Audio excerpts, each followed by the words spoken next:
All right. Welcome, everyone. This is our Thursday morning production call. I am super excited about this one.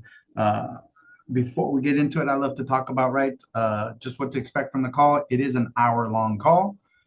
It's a ton of information that we're going to give you, right? Like we always say, don't go out and change the way you do your entire business, right? We're going to give you a whole bunch of just great tips on, right? Our topic today is going to be rapport building and referrals. Right, they're called also ASRs. You'll hear that a lot, after sales referrals. But right, it's going to be a lot of information. We're not telling you to go change the way you do your appointment. Just take a lot of notes, right? You ain't going to remember everything we go over. Take some notes. Some of the things that you like, right? We always suggest take two or three things and then just go apply it to your business. Today's going to be really good because it's going to be easy to say, hey, you know what? These are some of the things we're not doing or I'm not doing, and just like I said, add a couple into your appointment, right? We're just trying to get a little bit better every single week. And then, right, we are a large organization in the Cook hierarchy. If anything helps you that you got from today, if y'all can post it in band, we humbly ask because it does help other agents, right? Go read that, and then they get to go apply it to their appointment so we can all learn together as an organization. Um, but let's get started again, right? Y'all want to write down the two topics we're going to do. It's going to be rapport building and referrals, right? Also known as ASRs, right? Which is after sales referrals. Write that those three letters down because you will hear it through a lot of Symmetry training, especially like when we go to right national conference, right? There's a lot of ASR classes and stuff like that. But we got a great lineup. I'm super excited, right? I was able to talk to. Right, I'm always trying to get better. So I actually booked some time with Mr. Edward Pritchett, and he gave me some great advice about my business and how to maximize profitability, right? And that was a conversation I was having with Edward. And one of the things he kind of made me analyze my business, and he's like, okay, well, right, we got lead investment, right, and it's blank a month, whatever it is for everyone, for you individually. And he's like, so how do you maximize that? Because my question to him was like, how do I consistently write so much business, right, and have time for everything else? He goes, well, sometimes it's not increasing, right, the either the activity, right, or the investment. Sometimes it's just being more profitable. And he goes, have you ever looked at how do you increase APV in your appointment? And then how can you increase helping more families without having to invest more in leads? And one of the biggest things that stood out, right, is referrals, right? We teach it, but hey, I reached out to like Xander and Elijah, right, some of our best producers, and I'm like, hey, are you any good at referrals? And I'm like, because I'm not, and I want to teach on it tomorrow. So I'm like, I'm not going to do very well, but I know what I'm supposed to be doing, but I ain't the best at it at all, right? Like if I get one or two referrals a month, if that. So, I reached out. Good thing is we got a huge community in Symmetry. And, I met this guy, Mr. Jesse, what was it, a couple of years ago at a national conference. And, talk about just connecting with someone immediately. It was like we were friends forever. It was super cool meeting him. And right, if you're ever watching the national leaderboards, Jesse is an elite producer with Symmetry. He is, if you don't have him on social media, I highly suggest you go add him to your social media. This guy travels the world with Symmetry, and just some of the places he's been: Hawaii, Greece, Switzerland, Argentina, Uruguay, Banff, Cabo, Portugal, like all on carrier money, right? Like I say this all the time: if you are in the insurance industry, you should be traveling the world for free. So, Mr. Jesse, you want to unmute and right, introduce yourself, buddy, and thanks for hopping on. Yeah, good morning, everyone. Happy to have this time with you. And yeah, I echo the same sentiment, Joe. Like when I met you and the crew, it was kind of like one of those after the dance was over and the whole thing and conference has passed, and it was like one of those Sundays where everybody's going home and sharing a few stogies out with some of the great ones at Symmetry like Ryan Miller and good people. And then I realized, oh shoot, how the heck am I going to get to the airport? And Joe just gave me a ride to the airport and made sure not only that they dropped me off at my terminal first before the ride that he paid for, just so I could make my flight. And yeah, always grateful for that. But that's how we met. And yeah, ever since then, I've been grateful to be your friend. I love it, dude. Just thanks for coming on. Right. Again, why we invited Jesse here is he is one of the best out there, literally in the industry of getting referrals. We're also going to put a video in a little in the chat a little bit later on some of the stuff he's done with Symmetry. Last was it last year or the year before where you did the ASR training with everyone? That was the year before. The year before, and 1,200 people attended that breakout. dude, it was huge, right? Like it's how you get profitable, right? Without having to invest more. And dude, you are the greatest at it, right? So he's going to have a whole bunch of nuggets for us. We're going to just kind of do a Q&A with him. And like always, right, feel free to unmute. This is very live, as long as it's topic related. And we're going to get into it. First, we're going to start a little bit on rapport. And Jesse, I've watched a ton of your videos in case you don't know when you were doing all that. And one of the things that stands out is the relationship you build with your clients, right? And a phrase I love to use, Jesse, to get us there is, right, do they remember you on the 15th? Because that's when the bill comes out, right? That's when the 150 comes out, the 200, the 300, depending on the policy size that you wrote. But this is not right. This is an emotional purchase, and it's not like buying a big screen TV and you're making payments on it, or a brand new car and you're making payments on it, and you wake up and you walk outside and you see the brand new vehicle, right? You see why you're making the payment, or you see your 85-inch TV in your living room and you're like, yeah, right, like you're okay with that $200 payment. Realize this is a piece of paper or an email sometimes now, and they're not going to remember, right? They're not going to see their bank statement and see the 150 draft and then go to the drawer, right, and pull out that policy and be like, okay, this is why I did it, right? They're going to think of you.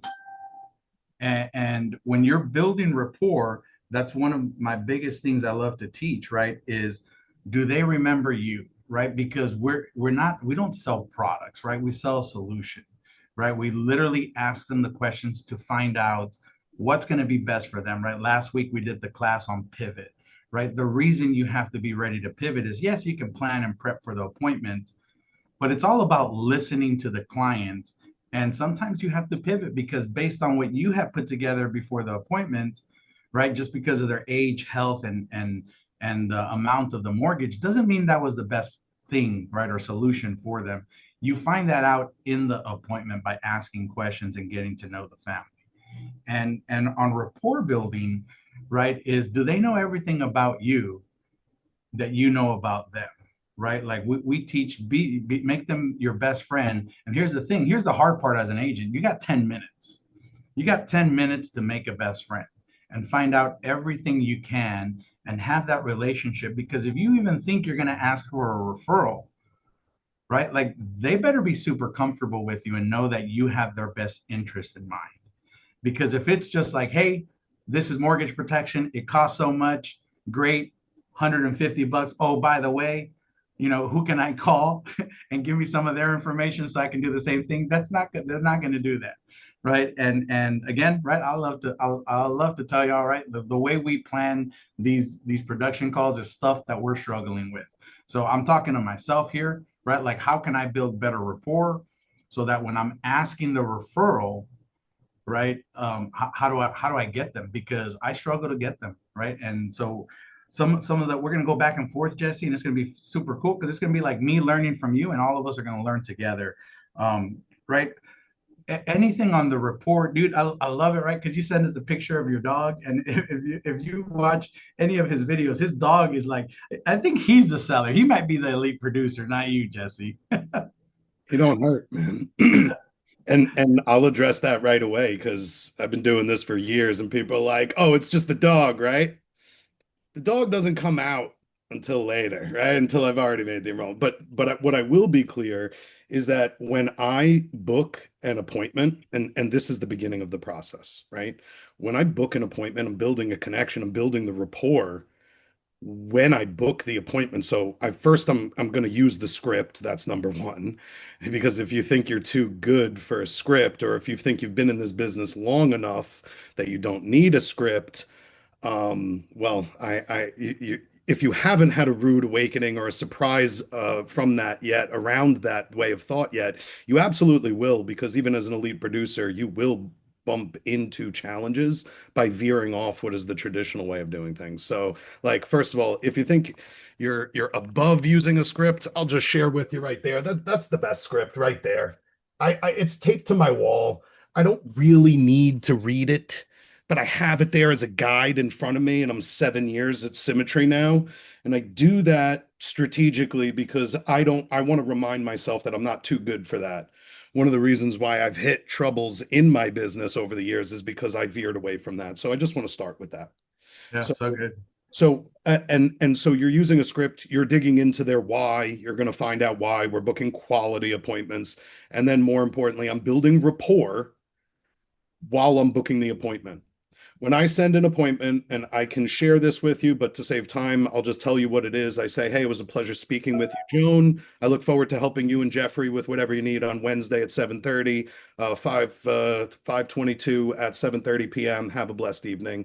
And then I send them my credentials, my digital business card, and then I follow it up with 4 pictures of me and my dog saying, this is me and my four-legged furry friend Moose.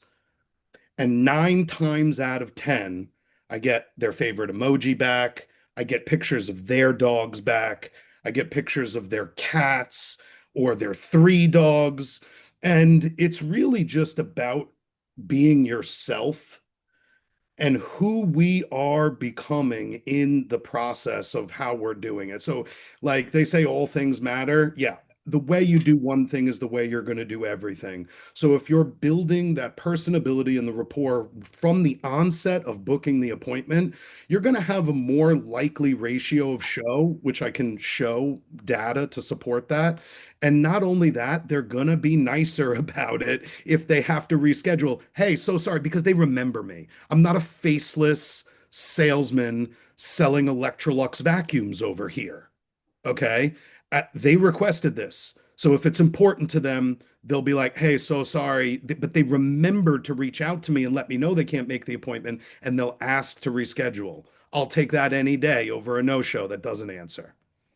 So so like it starts with the rapport building from the beginning. I'm on the phone with them using the script, and I'm not making it weird. We're just having chill conversations. And let me ask you this. So when you're sending right, the appointment reminder and your information all via text? All via text. Yeah. And and so that means I'm sending them a message. It was a pleasure speaking with you, and I'll share this with you. It's not a secret. I've been doing it for years, ever since we were virtual. And so, but I always send a picture of my dog. I think one time in the last 4 years, one time some old man said, why are you sending me a picture of your dog? And I canceled the appointment. I actually said I don't even feel comfortable running the appointment anymore. Now, you don't have to be like me, but if you're someone who finds that off-putting, I'm sorry, you're just I can't even, the whole point is to humanize the process, not to trigger resistance from somebody who just thinks you're some jerk salesman just trying to get their money for something you're selling. I differentiate myself by being human and humanizing it. And what the dog does, to answer your questions, he's a mini Bernedoodle. Mother's a 140-pound Bernese Mountain Dog. Father's a 20-pound poodle. You guys figure it out. Um, so no, it's artificially inseminated. There was no stool involved. But no step ladders. But like the dog just humanizes you, not only doesn't trigger resistance, but makes it more of a level playing field. And that's just the way I see it. Like it's never been an issue for me. And in fact, when people's dogs start barking on the appointments or over the phone, because I'm 100% over the phone now, 100% on the phone. All my appointments. It's just, oh, don't worry. Yeah, they're just dogs. It's just everything is casual. That's so good, right? Because I was just talking to one of our agents the other day, right? Is being virtual now, we still have sometimes that feeling of I have to be so professional, right? Versus so real, What's right? professional to you? Well, how do you, yeah, Exactly, how are you right? defining professional? And it's a perspective, right? Because I remember, so we went virtual and I was working from my house, and dude, I found it so irritating that my kids would be knocking on the door, walking in my room, right? And I'd be like, get out of the room, right? Like I'm in an appointment, and right, I was struggling, and over the course of time, um, right, we would start seeing everyone post that they were right, and just Symmetry, right, had made the shift to virtual, and we were watching, right, moms with a baby in their hand running Babies in the appointments, lap. right, right, the dogs Paige coming in with the Durgan, keys. Paige Durgan, right? I could go on and on. And it was just Roethlisberger's. Yeah. yeah, right, like it was just super cool to look at, right, like it's usually us, right, that are feeling unprofessional, right, and it's a us feeling that we got to get rid of versus allowing them to see that we're a real person, right, because I want to we want to address build that. rapport on I that, want to right. address that right away, actually. Does anybody on this call know what the highest vibrational frequency is? Does anybody know what the highest what emotion resonates the highest vibrational frequency possible? Love. Phoebe, you get a $20 Dunkin' Donuts gift today, Dunkin' Donuts card. Authenticity. Authenticity is the number one highest frequency known to man. It resonates. Being yourself is way more important than trying to act a certain way or fit a mold to what you think, right? Like this ain't your grandfather's life insurance. It's just this is not what it used to be. It's not some old man trying to be like, let me take you in a suit and tie that's two sizes too big, that's saying, let me take you and your wife to lunch. I just want to talk. That's not our position, guys. That's not what we do. We That's attract what is for us. And that's why I can choose who I want to do business with. I don't need to do business with somebody. Now, when you're new, you want to get all the appointments and all the at bats you can.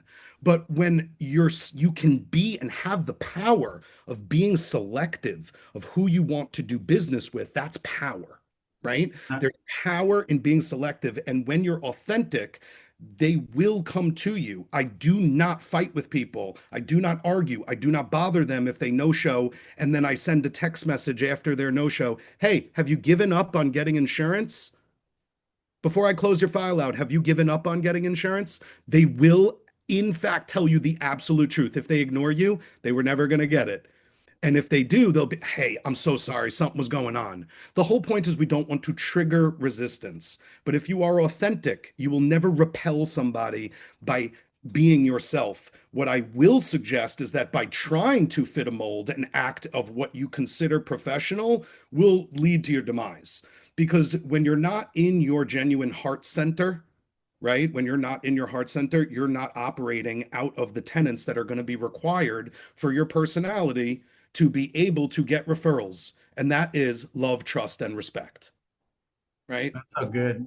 And you know, like one of the things so we run 100% Zoom appointments, right? The majority of us. And one of my biggest things was, right, like you don't need a filter, right? Like you don't need a fake background.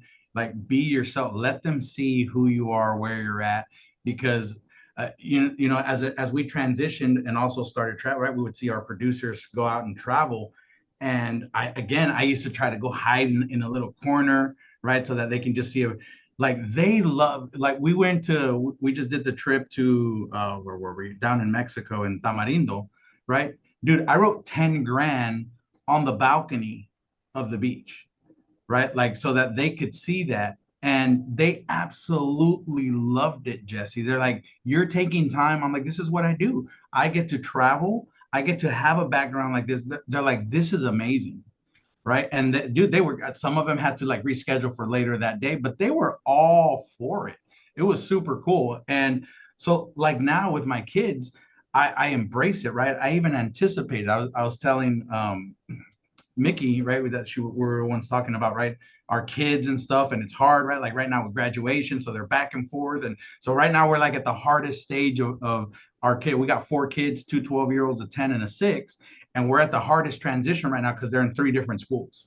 So my wife spends about an hour and a half as Uber every single day, twice a day. right? Because she's trying to get them back and forth. Sometimes, like yesterday, times collide because right now it's the last, right? They're getting out early and I have to go pick them up, right? At certain times or whatever it may be. But now I embrace it. Like I'll hear my office door opening and I'm already anticipating with my client Jesse, right, that my kid's about to, because my kids are not going to stay in the other room still hearing me run an appointment. They're going to come and try to test that, right? But now I embrace the crap out of it, and holy cow, how it works, Jesse. They get so I yesterday I anticipated my 6-year-old coming in because sure enough, I heard the door. He's not gonna. He knows Dad's in the room, even though he knows I'm running an appointment. That used to frustrate me so much, and now I just embrace it because now I anticipated and leveraged it. So as I heard the door, I knew he was coming, and I'm in the appointment. The cool part is I share everything with my client. They already knew I had kids, right? They already knew they were in school and everything, and I'm like, oh. Speaking of my 6-year-old, I think he just got dropped off from karate. I go, don't be surprised if he shows up. And sure enough, he shows up, right? And he's got a little white belt on, right? And the couple just absolutely ate it up, right? They're like, oh my God, Joe, like this is super cool for you to be able to do that. That's your little kid, right? And just come, I mean, talk about rapport just shot through the roof because they know I'm a real person and I'm not afraid to, right? I'm not trying to hide it anymore because I used to, right? And again, it was just a me feeling, Jesse, right? Like I was like, I'm supposed to be a professional, right? And I can't have no noises and no interruptions. And Mickey, I said this to you yesterday, and it even surprised me how good it sounded because you like that? Because we excuse our clients and we respect them so much that when their kids interrupt them, when their dogs start barking, when their parents or whatever, or somebody knocks on the door and they have to get up, we're like, oh, no, no, absolutely. Take your time. Don't worry. Right? Yeah. Why would we not expect that back? And listen, man, I'm from New York, so I'm gonna tell you, like, I'll keep it a buck with you. I'm always gonna keep it 100, right? And like, it's the realness. It's, hey, I wish I had, if I could borrow your kids anytime when I run appointments, let me know. That'd be useful. No, um, you know, shoot, man, if God blessed me with children already, I'd be sending a photo of my family instead of just me and my dog. It's just where I'm at right now, right? So Yeah. like, yeah, I would be leveraging that. And it's not to it's not to try and forward your position in the sale. It's just being real. It's just being real. And going back to uh, with authenticity, when you're operating out of, and this is what I've been saying from day one, right? Like love, trust, respect. That's what's going to get you referrals. By operating out of these tenants, when they feel the genuine connection because you're actually concerned for them, not going into the appointment with an outcome or a desired outcome. Like it's a total detachment from the sale. Like it's a total detachment. And that's going to be hard for a lot of you because sometimes we're really waiting on that next appointment, we need an enrollment. Otherwise, they're going to shut the lights off next week. And like I've been there. And for any of you who don't, let me be very clear with you. I've been there many times. I've sold everything I've owned. I've sold my Breitlings. I've sold watches. I've sold gold jewelry and diamonds, things that I really valued and liked, just to be able to buy leads to stick around for longer because I was down. So, like, and I have no problem being real with you, right? Like to share that because it's just where I was. It's not who I am. It's where I was at the time. So, like, when you're being authentic, they're going to receive that. And the opportunities that come from that are boundless because one sale, I don't care about that sale. I don't care about that enrollment. Anything can happen with that. But when I take care of their brother, their cousin, and their neighbor, and then start extending from there, that's when really this business starts to get fun because when you're operating, and I can't say it enough, just out of love, trust, and respect. That's how this whole campaign, that's how I created this whole campaign, this whole movement. Like, I just want to be very clear. I did not invent referrals, not even close. I did not invent after sale referrals. I didn't invent the process. I didn't invent anything. I just came up with language and verbiage that worked for me and then used it and systematized it so that other people can do it. right? And Symmetry really took a holding to that. It took a liking to that because it helped other people who just didn't have the tenacity to just ask, or the confidence to just ask the question. Because like you said, Joe, they were dealing with the problems inside. Oh, I don't feel that's professional. Oh, I'm going to ruin the sale. Oh, I'm asking for too much. These are all things that we tell ourselves that are not in actuality. They're not in reality. They're not part of it. They're just all built in our mind. Like it's all between the 6 inches between your ears. It's all the I love that, dude. One of the biggest things I say when anyone calls and gets coached, dude, they if you're starting your sentence with "I feel," I'm like, let me tell you, when you start a sentence with "I feel," about 99% of that is probably just all made up in your own head. garbage. Like when you call me and say, hey, I'm having trouble, right? Like with leads or a flow or anything like that, that's real things we can deal with, right? But when you say I feel, right, or I think this is right with the client, I'm like, it's all made up in your head. You can't tell. First of all, it's literally impossible, Jesse, to tell me what someone else thinks, right? Like you that's the one thing we don't know no matter what, right? And usually it's just feelings that we create in our own head, right? That stop us from doing the right thing, right? Because man, we watch some of the biggest applications and some of the right, like largest months we watch agents have is when they hit that little pipeline of a family that they build so much trust with, right? And I think Monica Howard posted this right on here in the chat, right? Like she hit her 90% slingshot because she found a family that was just like, hey, I need you to help my sister. I need you to help this person. I need you to help this person, right? Like that's what we do.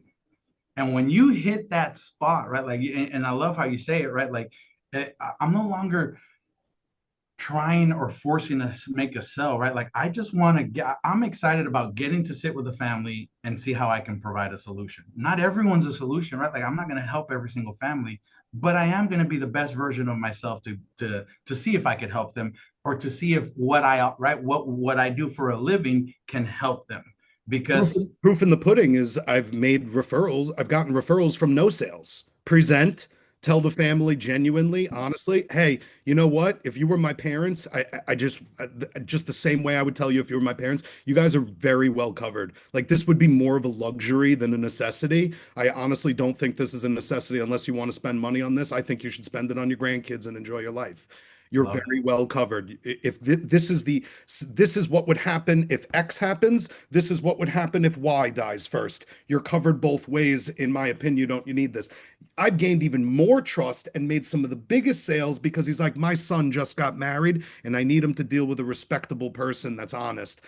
To call my son, signed up his son, it. then it just spreads. And that was from a no sale. So the proof in that is that even if you can't help one family, it doesn't mean you can't help their spheres of influence. That's so good. That's so good. I think we got two hands up. Michael, you had yours up first. Yeah, thank you. Thank you, Joe. Jesse, so good to be with you and to hear what you're sharing. But a few minutes ago, you said, I do 100% of my calls you do by phone. Does that mean you don't use Zoom when you're doing your presentations? Yeah, let's get into that. It's a very simple answer, Thank actually. you. I used to be in person. So for 8 years before COVID, at my practice company and here at Symmetry, for 8 years, I drove to people's homes. And living in New York, we don't do business in New York. So I actually bought all my leads for 5 years at Symmetry in New Jersey, and I would drive from Brooklyn to New Jersey, and I would drive 2 or 3 hours each way, sometimes sleep in a hotel on Monday night with three other guys that were starting the deal together. Okay. And whoever got the least amount of production the week before got the floor. Whoever got the most got the bed of their I love choice. that. Whoever got the second most production got to choose between the floor or the couch. What do you want? You want the air mattress or the couch? You get to choose. It was your choice, right? So like I went from being in person and seeing the telescoping evolution of the nature of the way sales are done. Then COVID hit. We had the itty bitty COVID committee, and everything just halted. And everybody in the business was like, oh, I guess I'll just take this month off until this corona flu thing is over, this beer virus or corona or whatever it's called, and I'm just going to take the next month off and yeah, 2 weeks to slow the spread and I'll get back to business next month. And April of 2020, I went 100% virtual, all Zoom, 100% Zoom meetings. And that was the biggest month I ever had in my career. So switching to Zoom, I did $61,000 in April of 2020. And that Damn. was the first month ever. Before that, my biggest month at Symmetry was 15 grand. That was like my biggest month ever. And I never even net placed anywhere near all of that. Okay. So that was the time frame of that. Then I was doing only Zoom appointments, and I had it in my mind, and this is just a me thought, right? This was just in my mind that if you're not willing to get on Zoom with me, this isn't serious to you. And I didn't say it this way, but I would encourage them to get on Zoom with me, even 84-year-old ladies that were old widows that had no idea how to use the computer. I got them to download Zoom and jump on with me. And if we couldn't figure it out, we would pivot to FaceTime or something. Okay. But I mean, literally, I was running appointments in Spanish on Instagram video because we couldn't figure out how to use Zoom for a Salvadorian family. And I'm using Instagram video chat. So I was always willing to do whatever it took. In fact, when they said you don't have to drive 3 hours each way and sleep in hotels in the rain and the sleet and the snow, I was like, really? I don't have to drive to their house and get told that their husband's still at work and then drive that an hour to my next appointment in the snow and get rear-ended and a fender bender and then get stuck and then another hour to the next appointment and get 7 no-shows in a row just to maybe get a sale at the end of the day. The times have changed, right? So that's how I started in this industry. For 8 years, I went to people's homes and it was still profitable and we still made a living. Then transitioned to Zoom, and I was under the belief that if they wouldn't get on Zoom with me, this wasn't important to them. Boy, was I wrong. Boy, was I missing out.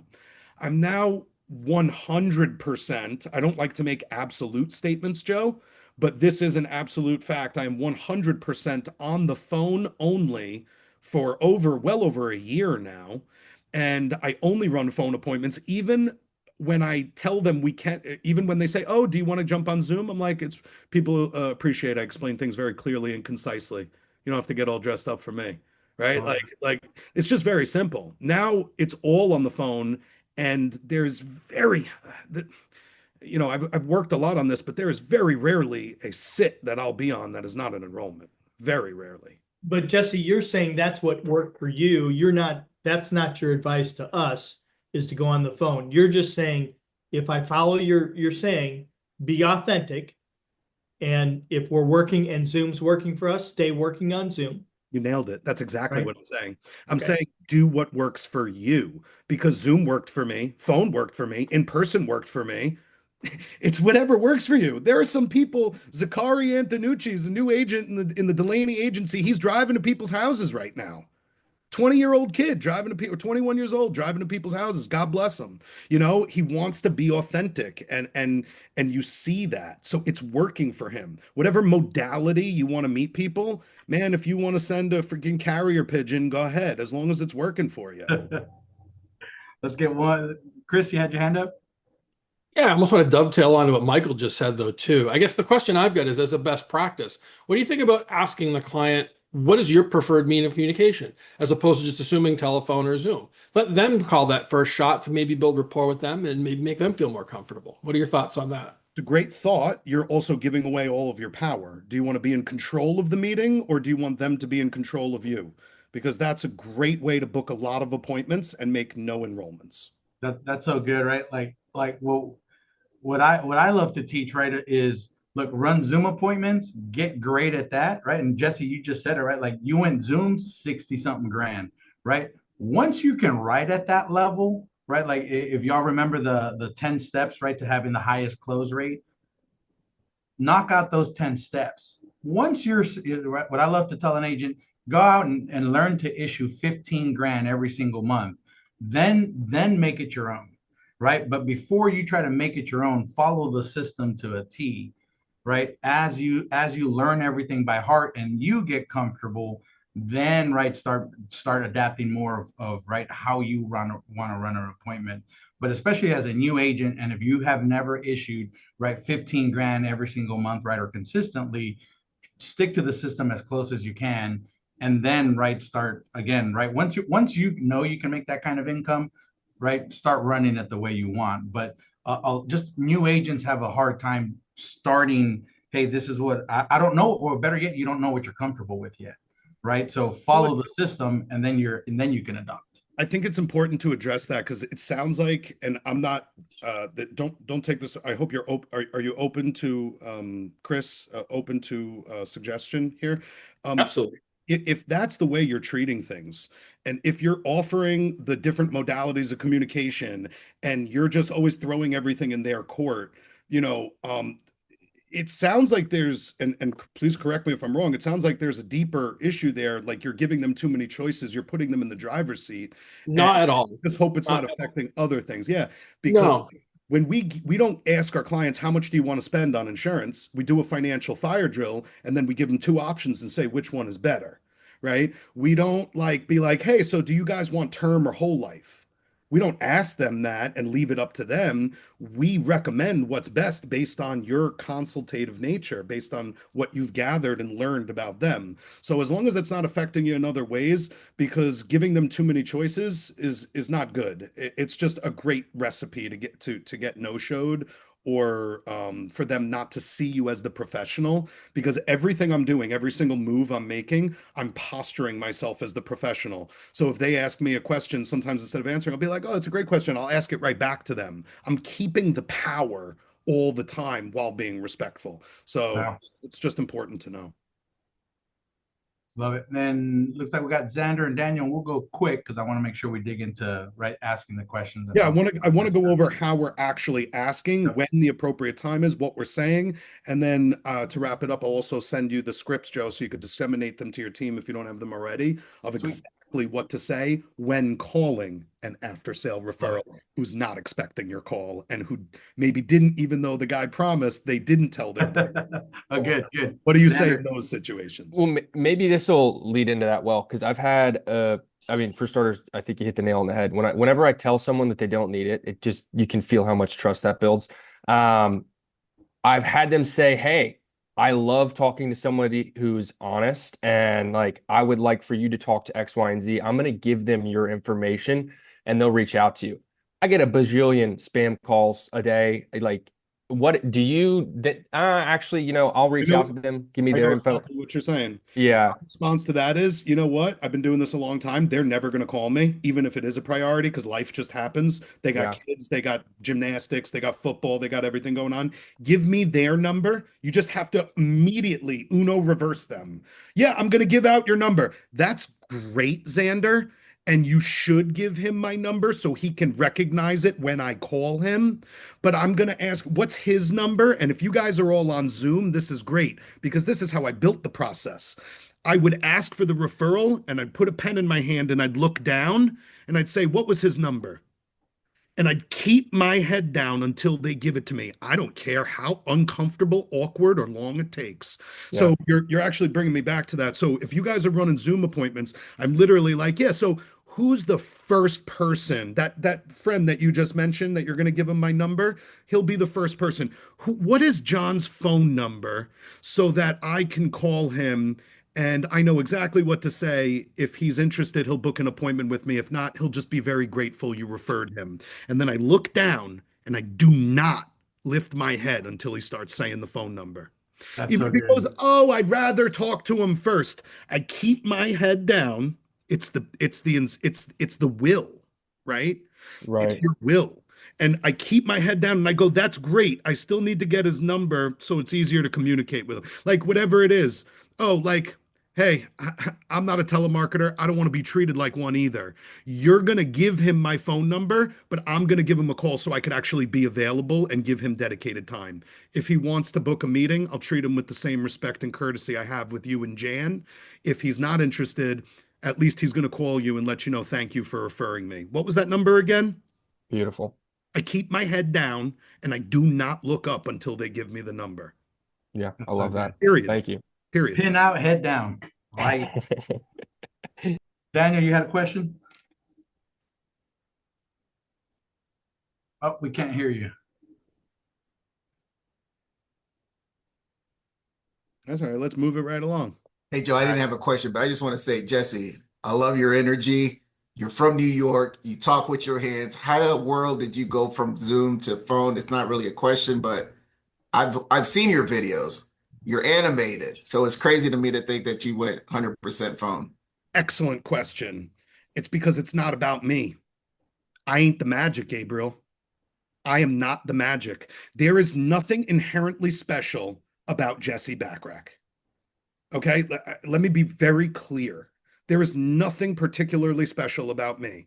I have my own skills, my own talents, communicative abilities. Okay, you do not.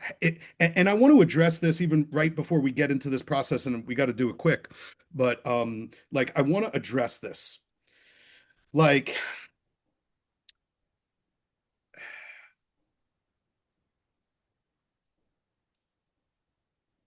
when when we're I had to audit my I had to audit my own presentation.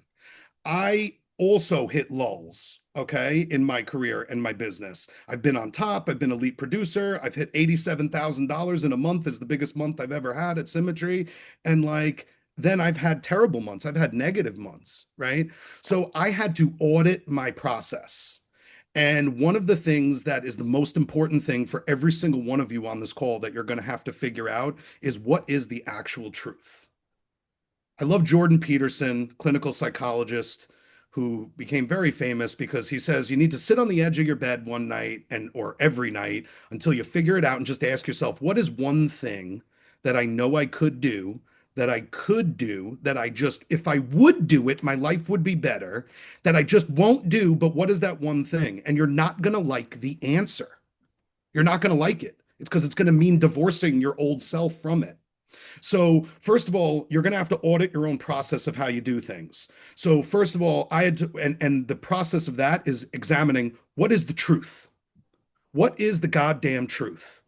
What is actually true and what is in my mind? What is my opinion and what is fact? And if you're really being honest with yourself, there will always be things that you can improve upon.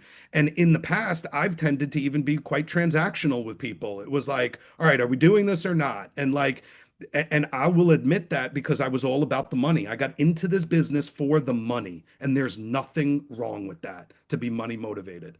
But what ends up happening is your process, you learn how to be about the process. It's about helping people, it's about servitude, it's about serving others. And then it becomes less about yourself. You could be more detached from the sale. What I've learned is that people that need this, they're going to get it no matter what. Have you ever met someone that wanted something and just like, they were determined to get it and they didn't? I haven't. Anyone who was determined to get anything. And that's the beauty of what we do. We're not selling vacuum cleaners, we're selling peace of mind, legacy. Okay. So people that spend money on our products and services are spending money on something that they will never, ever in their lifetime see the benefit from. They're doing it solely as an act of love.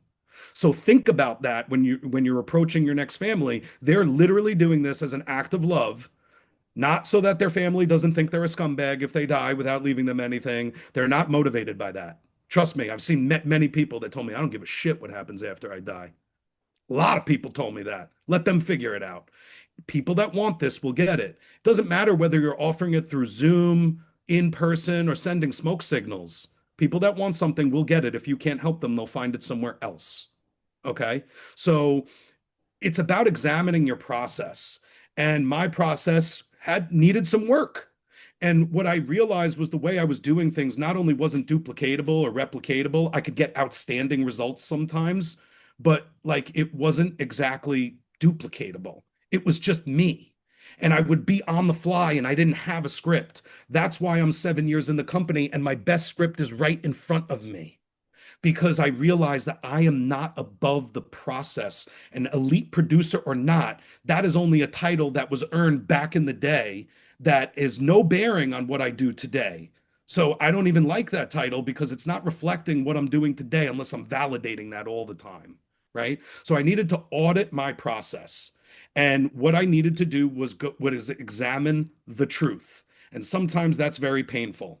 Very, very quickly, it's important to note there is what stood out to me the most and what inspired me to go through a dramatic change and completely revamp not only my entire presentation but my script and everything that I do, my entire process. I squashed it, struck it from the record, and completely started from scratch. And the reason I did that is because I was so inspired by this story of like what the American bald eagle has to do. The American bald eagle can live 70 to 80 years roughly, but some point in their life at around 38 years of age or 40 years of age, and it just so happens I turned 38 exactly a month ago. So I was kind of inspired by this, that the bald eagle has to go through what's called a rebirth process. And maybe you all need something similar. The bald eagle has to do is they have to go somewhere in seclusion way up in the mountains so that they're not prey to anybody else, because over time, over 40 years of life, their wings become very heavy and brittle. Their beak is not sharp anymore. It's not razor sharp. Their claws are barely useless. They can't catch anything. So they either have to choose to lay down and die, and they will die, or go through one of the most extremely painful and self-inflicted rebirthing processes that Mother Nature has ever taken witness to. Okay? And that process looks like this. They have to fly to the top of a mountain in seclusion, and then they have to rip every single one of their feathers out one by one from the root and tear it out of their skin. Every single one. Then they have to tear their own claws out. They have 10. They have to pull each one of their claws out, excruciatingly, bleeding out. They have to rip their claws out, and then they have to smash their beak repeatedly on a rock until it falls off of their face and they have no beak. And then they have to sit there for 150 days, completely vulnerable, going through a rebirthing process. And on the other side of that process, they build their wings back just as though they were young, except now they have all the experience of their lifetime. They have fresh wings. They grow back their beak, razor sharp talons, and they're top elite predators, and they go on to live another 40 years. But they have to make the decision of whether they're going to die or go through a rebirth process. I decided that's not for me. That's not how I play. Jesse, and that just reminds me of a saying, because we've heard that one, and it was I just heard it not too long ago, but it's what are you choosing to pretend you don't know that you do know, right? And that's the real question, right? Of, hey, can I really get good at this, right? I love that sitting at night, right, and just thinking of what if I really did something right, how do I win here, right? And in production, right, is what are you pretending you don't know, right? That you do know, right? But you're choosing not to do it. And so a saying we have, Jesse, is right, like at the end of a coaching session, right? At the end, we just end up saying, and really, Jesse, I mean, you know what to do, right? Because the ongoing joke is we know what to do. We just choose not to, or choose or pretend we don't know it. But let's get into some of your ASR stuff, dude. Take it away, right? We've ran the appointment. Yeah. And where are you taking it from there, right? Whether if we wrote somebody. After you've made the sale, and this is great for Zoom, especially after you've made the enrollment and you help someone, and Gabriel, just to close the loop on that, it doesn't matter what modality you're using, by the way, and I really appreciate that question. You just have to know what works for you.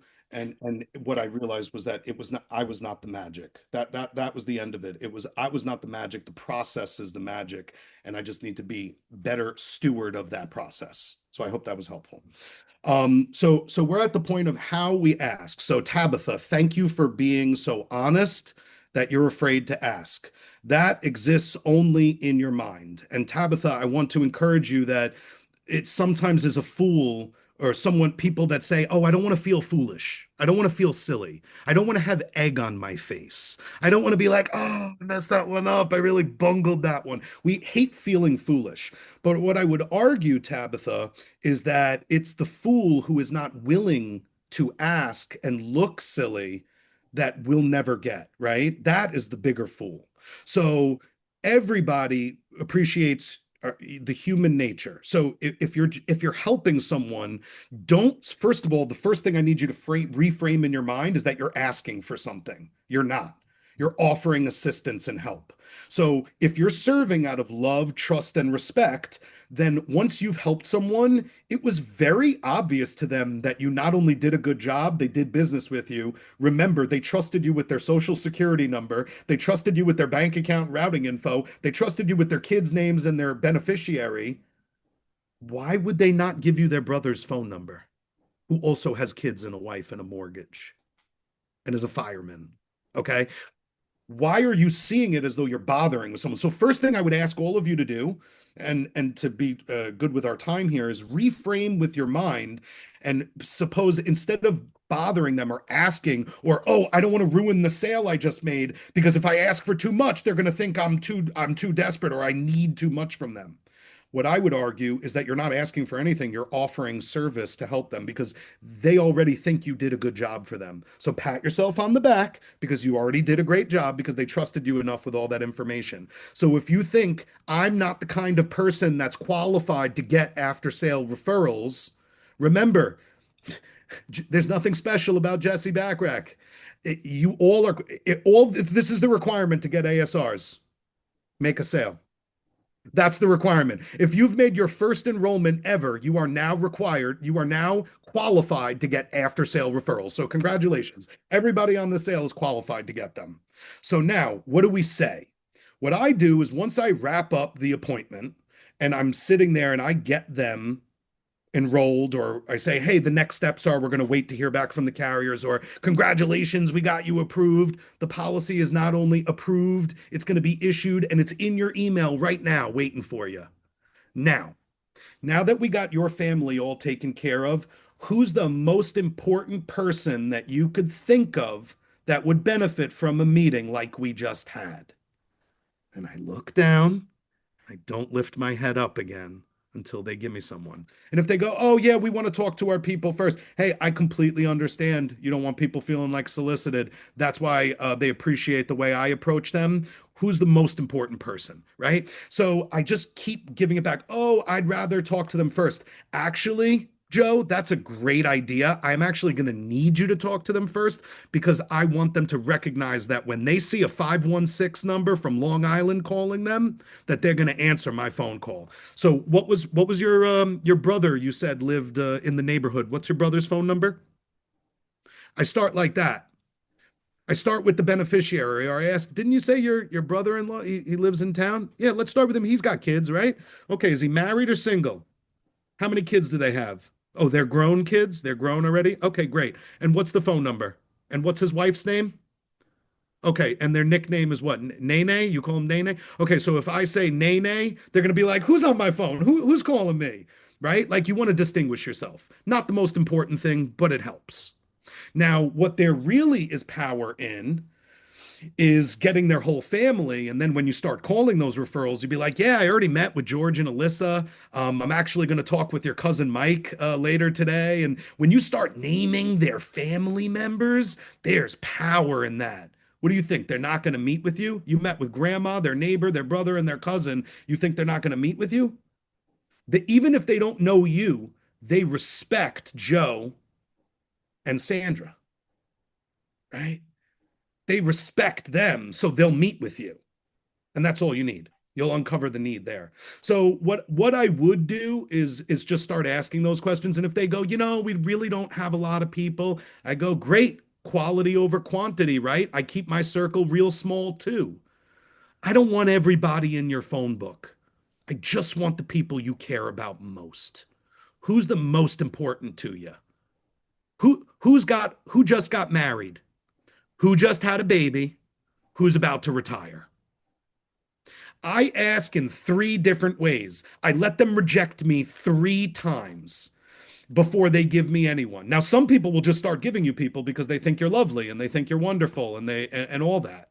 Some people think you're wonderful and they're just guarded and they don't want to give out numbers because that didn't work out so well last time, right? Don't take it personally. This has nothing to do with you. Take your ego out of it. They already love you. They already did business with you.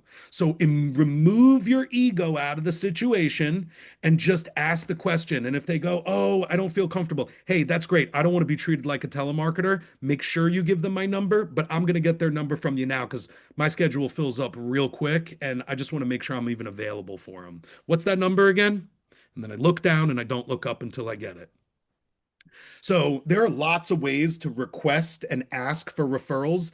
The truth is, guys, it doesn't even matter what you say or how you ask. You just got to keep asking the question. And even when they shut you down once or twice, be like, no, I completely understand. But who's just had a baby? Who would really need this? What about people at your job that maybe also didn't get this letter mailed to their house for mortgage protection, that also has a house, but they didn't get this letter from the bank?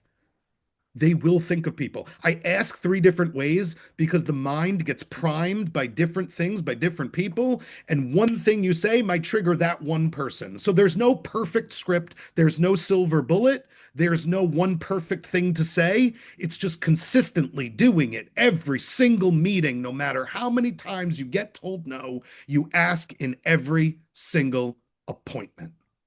And you ask more than once because you know in your heart that you're only there to serve their spheres of influence. And if you did a good job with them, you're going to do a good job with the rest of their family. They know that. So I'm going to send a video, and Joe has the video that you can share. It goes over different ways to ask and makes it fun. And the dog is sitting on my lap and it's fun, right? And the video is even a few years old, but it's perfectly relevant if your guys are running Zoom appointments. What I'd rather do for the last minute that we have here is what to say when you call them. And I also have this script and I'll send it to you, Joe.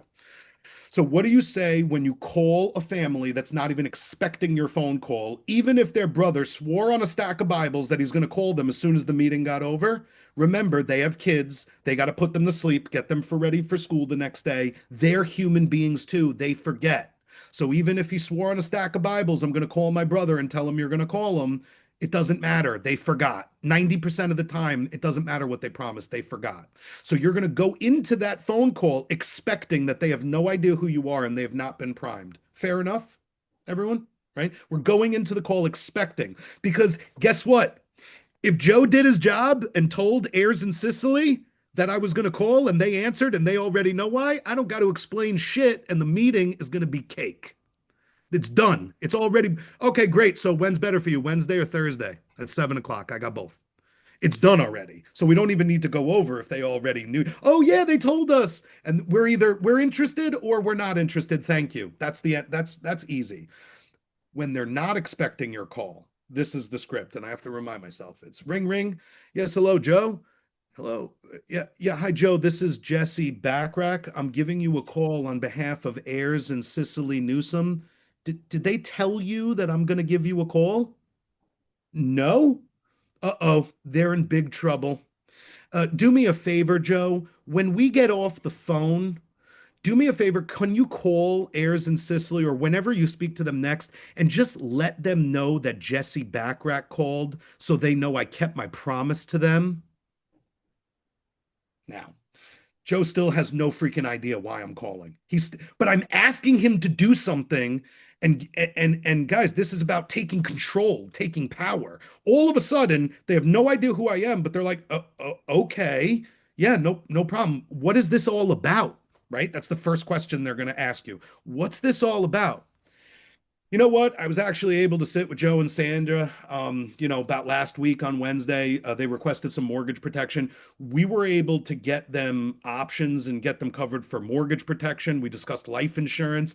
I even showed them how to get all their money back at the end, tax-free when they don't die, and like a savings account.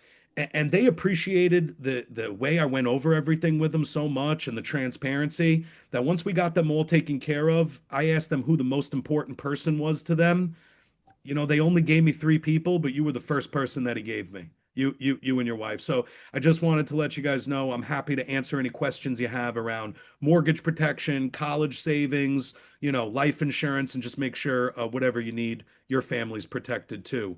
So I have an appointment tomorrow. I got a 5 and a 7 o'clock. Which one's going to be better for you and Sandra?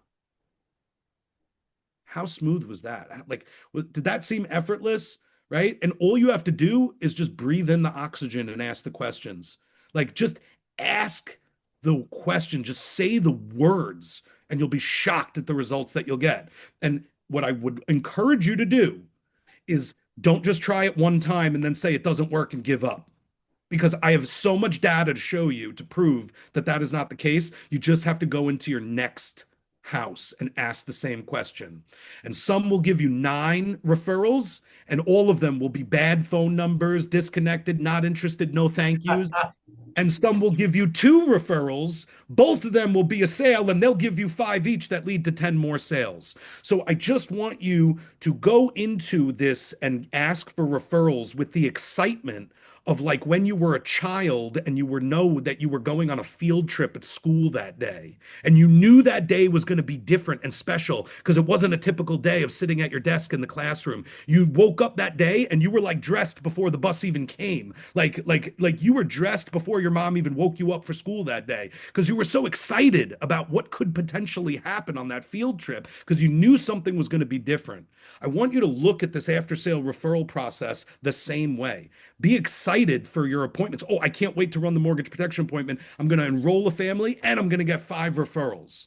Because if you look at every lead as though they're 5 leads, and that's how really you look at it, you're going to start looking at leads as though they're 25 leads. And you're going to start valuing them more, and you're going to increase your profitability because all it takes is 2 referral sales a month to pay for your entire lead cost for the entire month for your business. 2 enrollments, because guess what? With after sale referrals, we could talk about this another time, but the case sizes are larger. They have a higher persistency to stay on the books because when you sign up someone's entire family, they're not going to be the embarrassing one of the family that looks bad because they canceled the policy 2 months later, or the first bad negative charge that had drafted their bank account. There's social accountability in place. So after sale referrals are really going to be your key, guys, to profitability and just increasing your effectiveness in people and their spheres of influence. And you're going to feel like you're doing more good. So good, buddy. So good. We'll get the scripts out and we'll post them on band for all of y'all, Yes, sir. and the video as well. Jesse, thank you. Everyone in the chat before we get off, y'all just give them a big thank you. Dude, I appreciate you so much. It's amazing. Thank you. Now I'm excited. I got 11 appointments today, Jesse. I am going to text you how many referrals I get, buddy. Yeah, and don't be discouraged. What happens in one home is not indicative of what's going to happen in the next home. So all you got to do is just keep asking, keep going, keep moving, keep operating out of love, trust, and respect, and keep helping those spheres of influence of the people that you're serving. And you're going to see not only is it going to change your business, but it's going to change your life, and you're going to love the person that you're becoming in the process. Love it. Thank you, buddy.